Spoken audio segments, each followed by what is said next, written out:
नमस्ते बच्चों, कैसे हो? क्या हो रहा है? मस्ती कर रहे हो ना? चलो अब हम थोड़ी सी पढ़ाई कर लें, उसके बाद फिर से बहुत सारी मस्ती करेंगे। ठीक है? तो आज हमारा अध्ययन का विषय है पाठ 2, सेखीबाज मक्खी। सेखीबाज का मतलब पता है?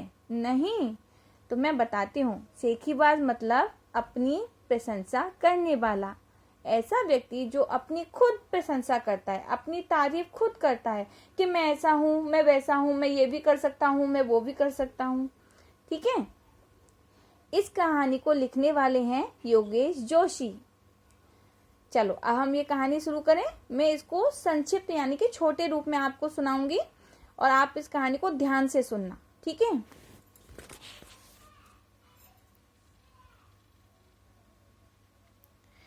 एक शेर जंगल में भोजन करके आराम कर रहा था।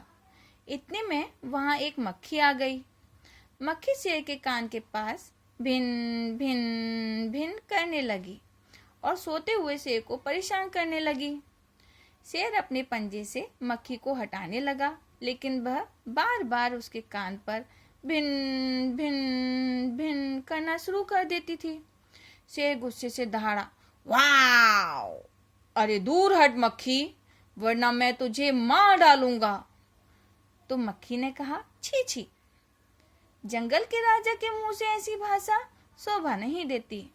यह सुन शेर का गुस्सा और बढ़ गया और वह बोला, चुप हो जा, वरना अभी। मक्खी बोली, वरना? वरना क्या? मैं क्या तुमसे डरती हूँ? मैं तो तुमसे भी लड़ सकती हूँ। हिम्मत है तो आ जाओ। अब शेर को और अधिक गुस्सा आ गया और उसने अपने कान के पास पंजा मारा। मक्खी तो उड़ गई, लेकिन शेर का कान थोड़ा सा छिल गया। इस प्रकार करते करते मक्खी एक जगह से दूसरी जगह, दूसरी जगह से दूसरी जगह बैठती और शेर पंजा मारता गया और अपने आप को घायल करता गया। अंत में शेर थक गया और उसने मक्खी से कहा, मैंने हार मान ली। इससे मक्खी का घमंड और बढ़ गया और वह घमंड में चूर हो गई। तभी उसे एक हाथी मिला। मक्खी ने उससे कहा, हाथी, मुझे प्रणाम कर, मैंने अभी जंगल के राजा शेर को हराया है। इस जंगल पर मेरा राज्य है। यह सुन हाथी ने सोचा, इस पागल मक्खी से कौन बहस करे। उसने अपनी सूंड उठाकर उसे प्रणाम किया और आगे बढ़ गया। आगे जाने पर एक लोमड़ी मिली जो पहले से यह सब कुछ देख रही थी। उस लोमड़ी ने मक्खी से कहा, अरे लोमड़ी, चलो मुझे प्रणाम करो, मैंने जंगल के राजा शेर और एक विशालकाय हाथी को हराया है। लोमड़ी ने उसे प्रणाम किया और बोली, हे मक्खी रानी, आप धन्य हैं, आपके माता पिता धन्य हैं, लेकिन उधर एक मकड़ी है जो आपको गाली दे रही थी, उसकी जरा जाकर खबर तो लो। यह सुन मक्खी को गुस्सा आ गया और वह बोली, उस मकड़ी को तो मैं चुटकी बजाते खत्म कर दूंगी।